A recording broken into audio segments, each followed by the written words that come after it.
Hi folks and modelers, I'm back for another update, and this will be the part 4 and also final chapter for the USS PHM of Pegasus class from Hobbyboss at 1/200 scale. So since my last update, at that time I have not received my paint, so a lot of things were not done. So I've moved on a lot, so I'm gonna go through the build with you. So since I received the paint, I have painted the superstructure again, and then also all the other parts which I haven't painted at that time. And my last update, I had Mast on the deck here and the deck here. And now after I painted here, I took off all the masking, then started doing some weathering on the deck, and also on all these smaller parts that I have prepared. So reason being, for this kind of kit, this kind of ship, if you attach everything first and then try to do weathering, I think it's gonna be very difficult, especially to reach into all these smaller areas here, these kind of areas, and especially here. And you know, after, especially like now that I have all the flag railings attached, it's gonna be difficult to get into areas, small corners, you know, to weather. So this kind of kit, I would advise to do weathering as you build along. And even small parts like these kind of boxes, even these sub-assemblies can be weathered before you attach them. And you know, after attaching everything in the final weathering, you can actually just try to touch up areas where you are able to reach in. So I've been weathering and assembling as I build along.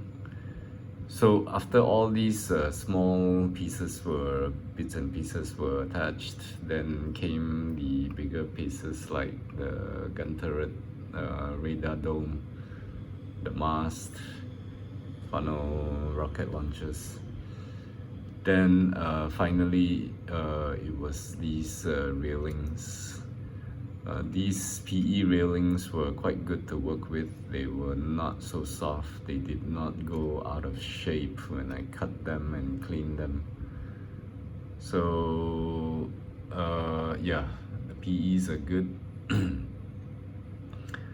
And also, okay, I've done a lot of rust weatherings on the hull, especially at these hydrofoil areas. And this is the bottom. So okay, reason why you are seeing this thing tilted is because okay, I did not glue this piece because I wanted to show you how I reinforced it. It kept coming off a couple of times after I glued it, so I have reinforced it with a pin. This is actually just a needle. I drilled the hole, stick the pin in, cut it to a desired length, and then drill hole on the other side of the part, and you know, just try to push it in. So I did not glue this piece because I wanted to show you how it looks like. But after this, I'm gonna just glue this, and you know, so that it doesn't move around. So other things about this ship, what else was difficult? Okay, there is a propeller in there, and it's molded together with the hull. So I had to reach in to paint it. It was quite difficult to reach in with a brush. think you can see there. Okay. So other things which I've done is okay, all these flag railings is typical way of heating up the spruce, elongating it, then cutting it into pieces and gluing it to the mast. And I've tried to follow as much as possible to the real ship. I've seen photos.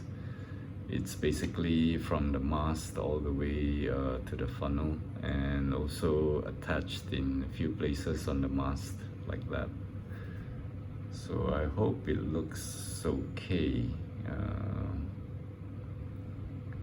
And also I've attached the 2 flags that was given in the decals. And also for this antenna here, and for this antenna from about here, I've actually cut off the antennas on the parts given because it was too thick.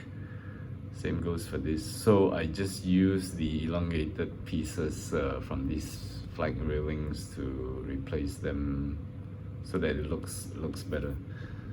The piece that was given, I think this was from here, it's quite thick and it doesn't look good, so I replaced it with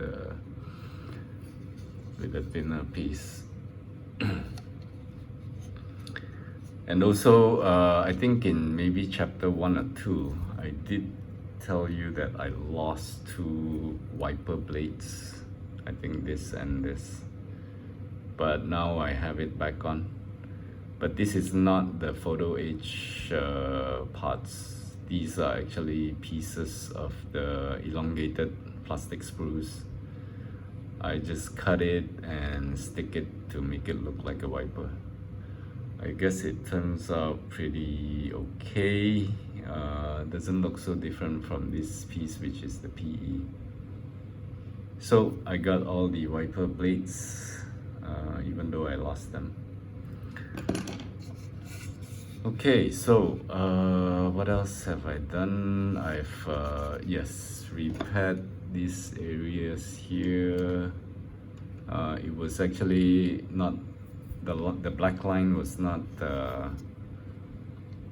really straight, so I have repaired that, all hand painted.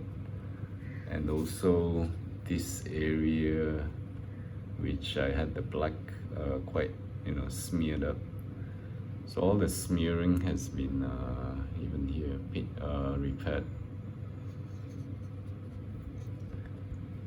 So I guess that's about it. And all these decals were also I put the decals on before having all these photo H and the more fragile things on top of the deck, because if you try to stick these decals when all these fragile things are there, you could end up breaking it.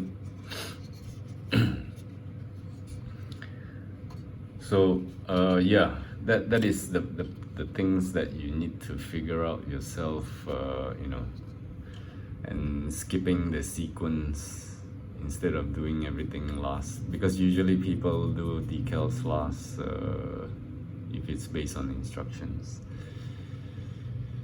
So I think this is it.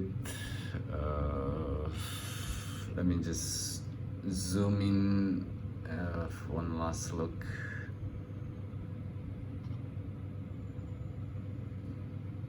So I hope you enjoyed this video and the build also. This ship is quite detailed. The kit is very detailed. I actually like the kit, but it's not recommended for beginners. It's very difficult to build. So this is it for this time. Thanks for watching. And oh wait, before I go, this is the nameplate. These are all hand painted. I'll need to touch up that part a little bit. So it's gonna be it for this time. So after this, I'll be starting to work on some other things. I hope you enjoyed this video this time. So thank you for watching, and please help to subscribe if you haven't, and I'll see you soon again in my other builds. So until then, take care and goodbye.